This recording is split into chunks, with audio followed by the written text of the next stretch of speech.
You can come take a seat with us in a Raji. All right, so we are back with you for another segment of our Activated Mornings program here on WEFM. And time here in SVG, it is 8:40. Maka, how are you doing so far? I'm doing good.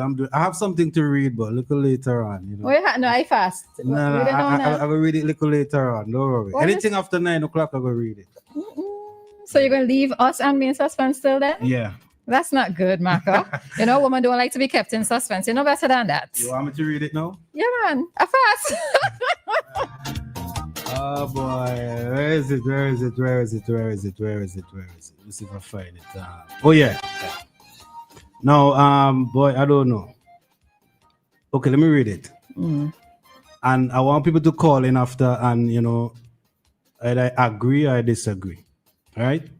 It is sad to see how quickly some people forget after all the years of hard work, sacrifice, and dedication that Dr. Rav Gonsalve has poured into the nation. Some still disrespect our over-gratitude. The same people who benefit from his leadership now want to demand respect for the Prime Minister, Dr. Godwin Friday, while tearing down a man who carried this country through storms, struggles, and success. Respect must be consistent. You cannot disrespect the one who built the foundation and then expect everyone to blow to the one now walking on it. Whether you like Ralph Gonsalve or not, you cannot erase the progress, the vision, and the commitment he gave to this nation. If you want respect for any leader going forward, we must first learn to respect leaders who served before. History don't start today. Ralph Gonsalve wrote chapters in it. Your strength, your service, and dedication to this nation will forever speak louder than the noise. Okay. And how do you feel about it? Why was this important for you to read? What are your thoughts? I don't know. I agree with it, you know. Former Prime Minister, he did a lot for the country. Some people blind towards it. I don't know why, but he did a lot to the country. If people agree, you could call and, you know, agree. If you disagree, you call and disagree. Simple. Okay. I mean, 457-9997 is the number. We got a call on the line. We'll see. This person got to say. Hello, good morning. Hi, good morning. Morning. Morning, Maka. Morning. Morning. Well, I'm the first coming, so I'm telling you, I agree 101%. You agree? Yes. All right. Tell us why you agree. He really deserves that respect from the people in this nation. Because he really started all these education and everything. Maka, when I was going to school, very brilliant. Say that again. And I went to straight to farm in Trinidad. Let me tell you, I wasn't so successful in the combination. So I didn't get to go to a secondary school. At first, I went to senior school. While I was in senior, I then left and I went to Bethel. It was a private school at the time by Mr. Anderson. And from there, I could fail so well in school. Very much so. People, if I call my name, they will tell you. I was the top 3 person all the time in school. Right? Always in the top 3. And let me tell you, when I went to Form 4, I was given a Form 5 in Trinidad. And that is what to tell you because I'm so sorry what will happen to the children if they don't really get that chance at the school here. And I'm grateful for what Gonsalve did for education revolution because I said to my grandchildren and my children, if they had the opportunity, like what they have now, I know I would have read very fast. Very, very, very. Okay. All right, we could take that. Thank you, caller. All right. All righty. Thank you. All right. right, we got okay, we got another call. Let me take this call. Hello, good morning. Good morning. Happy morning. birthday. You can just allow me to send out about the greetings, please. Go ahead. I just want to extend about the greetings to myself, Serena Gibson of Barley. Send about the greetings to myself, Serena Gibson of Barley. All these greetings are coming from my children, my grandchildren.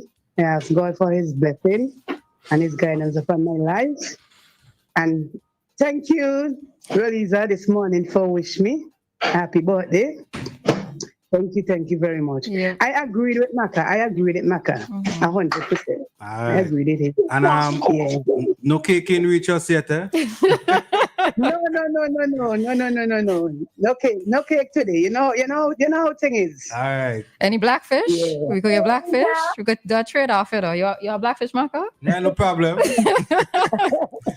All right. Have a good one today, Serena. Yeah, Sunday to tell you good morning. Morning. All right. All right then. Thank you very much. You're welcome. All right, let me take another call. Hello, good morning. Hello. Good morning. Morning, Mr. Grenville Williams. What's up?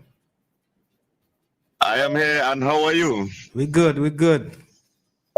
I'm here. Okay, Go so ahead. good morning to Morning. those in studio. Good morning to those in studio. Good morning to St. Vincent and the Grenadines. Good morning to South Leeward. Go right ahead. Go ahead. Okay, this is my first opportunity to be on radio since the general elections in St. Vincent and the Grenadines. First, I'd like to say thank you very much to the approximately 2,000 persons who voted for me under the flag of the Unity Labour Party in the general elections. From the results, it's clear that we were not successful in contesting this 2025 elections. We lost elections 14 to 1.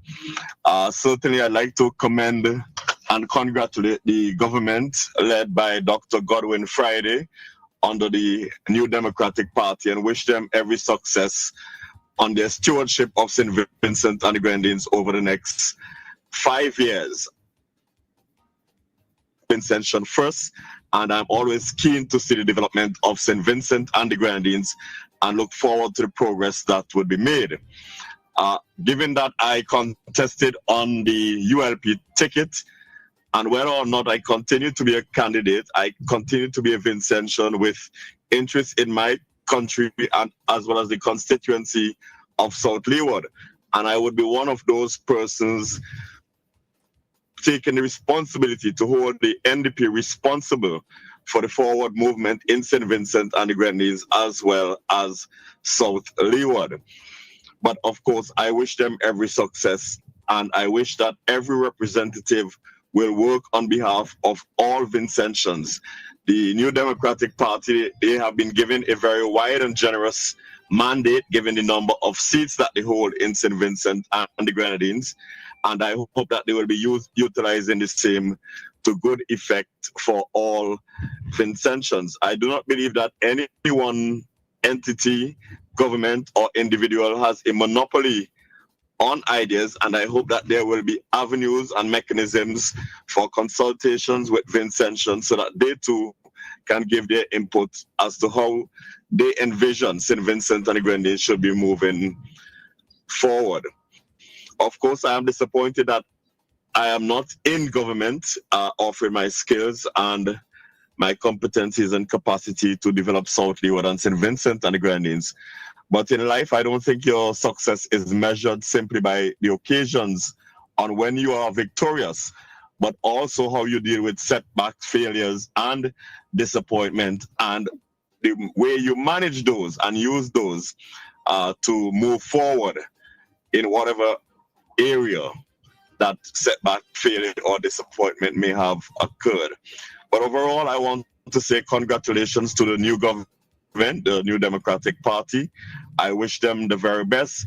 And again, thank you to the people of South Leeward who voted for me. And I wish that Nigel Nature Stevenson will represent all of South Leeward well over the next 5 years. All right, Graham, very curious question though. I saw your posts on social media congratulating him and stating that you have ideas that you could put forward to him, but have you made contact with him directly? No, I have not spoken with him directly at the moment, but it is not an issue that I am adverse to. It's something that I am more than willing to do if he's open to having such a conversation or several conversations for that matter. As I said, I am Vincentian first. I'm a resident of South Leeward. And for me, this is his time to lead South Leeward. This is his time to represent South Leeward from the government side of the house. And as such, I lend my full support. Perhaps in the future, it will be my time or someone else on the ULP ticket or another party. And at that point in time, I would hope that everyone would also lend their support to the representative. But certainly, I am open to having that conversation, several conversations. I'm open to exploring ideas that may benefit the constituency and St. Vincent and the Grenadines. Okay. Grenville, before you go to what's going to be the way forward for you? I am taking some time off in this month, December, to do some reflection as well as chart a course for the future, vision for the future. I have not yet made any final determination as to exactly how I will proceed over the next 5 years.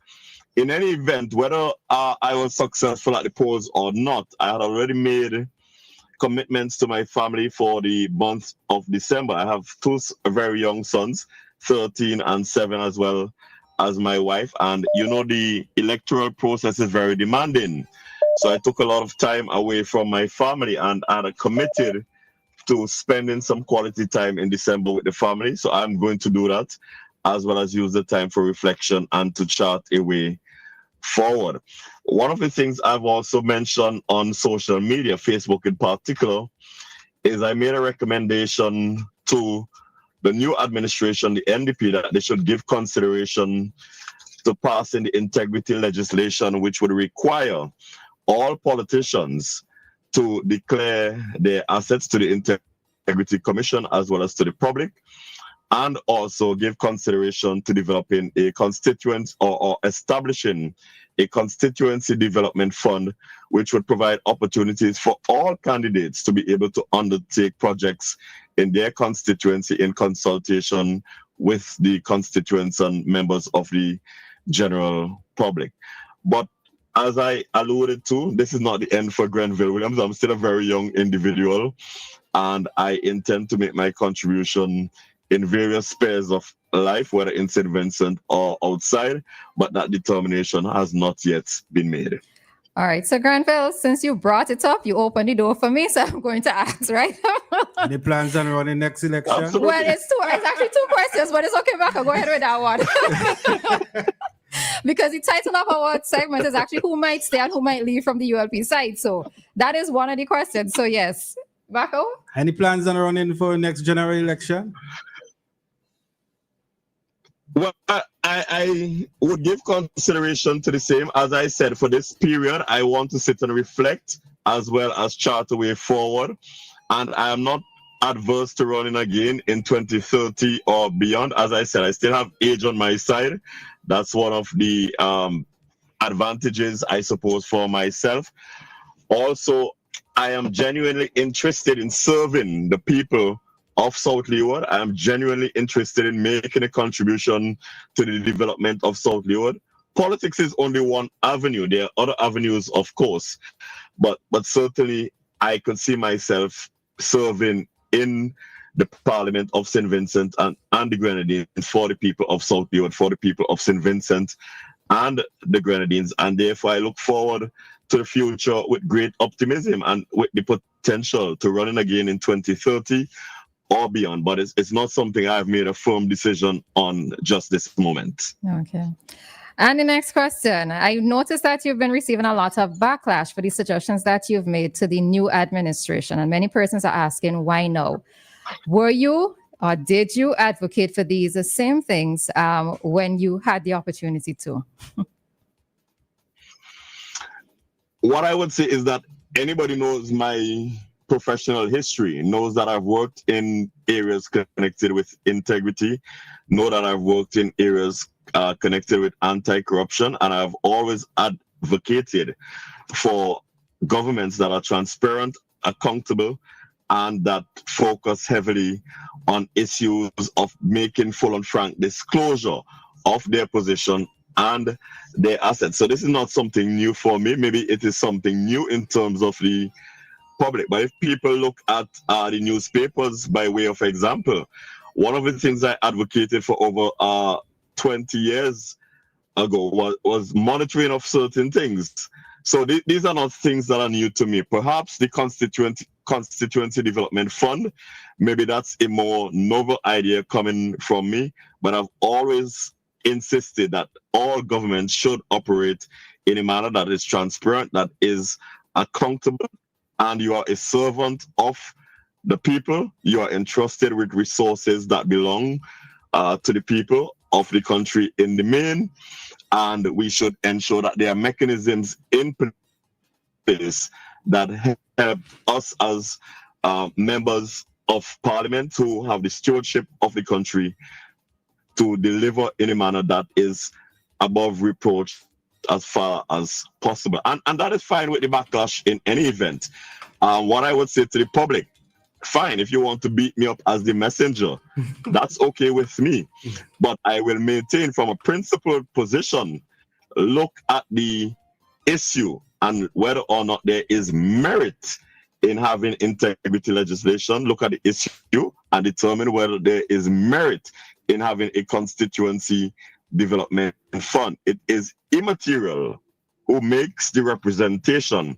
What is important is that proposal is there and the new administration gives consideration to it. And I'm certain that anyone who examines these issues on their merit would come to a conclusion that they would be beneficial to St. Vincent and the Grenadines. They would be beneficial to all politicians, whether they are NDP, ULP, a new party, another party, whatever it may be, because we are saying to you as a politician, we are coming to you, the members of the public who elected us, and we are stating these are our assets. And you know, persons like to say politicians are corrupt, politicians steal, whatever it may be.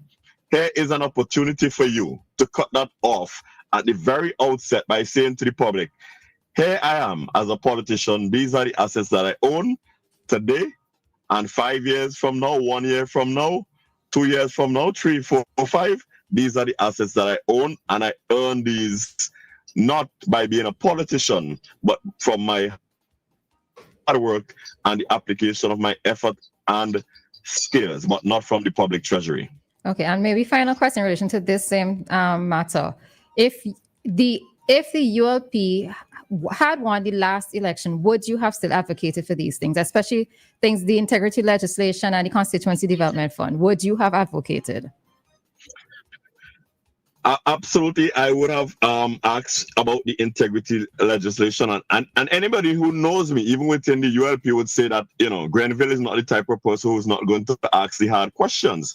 I am always going to ask the hard questions. Whether or not you agree with me is a separate issue, but I have no issues putting difficult topics on the table. I have no issues taking a different position than other persons. I have no issues putting issues on the table that others may not be as comfortable with putting on the table or they have not thought about.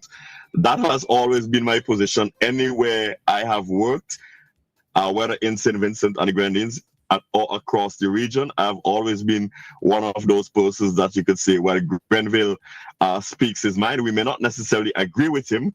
We may not share his view. We may not share his vision, but he is the type of person who will put novel ideas on the table. And in every domain, whether or not it's something as topical as the integrity legislation, I have brought changes, and the reasons why I've brought changes is because I'm willing to think beyond the ordinary, think beyond the usual, perhaps not so much outside the box, but think differently. Okay. All right, Grenville, we're running out of time, but one final question. I'll just say I'll just say one more thing before you come with the question, and that is, of course, congratulations to the new Attorney General. And again, if that Attorney General has any questions, I'm happy and more than willing to assist in any way that I can. Right. Quickly, what will you say went wrong for the ULP? This is a whole segment. that will require a whole program. That will require a whole program. So listen, so can we set a date? Can we set it? Because we heard Doc's views on Monday, so it would be nice to hear from your vantage point. And here's the thing. I've said again that I'm the type of person willing to put my views on the table, whether or not people agree with them. And in this case, I'm also willing to put my views on the table. So yes, I have no objection to coming on the program at some point in time and discussing where things did not go right for the ULP and where things can be done differently in the future. I'd be very happy to do so. Man, we look forward to that. All right, so we'll set the date with you, okay? I did very, very soon, okay? Yes, of course. All righty. So thank you very much for joining us this morning and for addressing certain things and, of course, for extending your well wishes to the new administration. And all the best to you, all the best to St. Vincent and the Grenadines, all the best to South Leeward. All righty.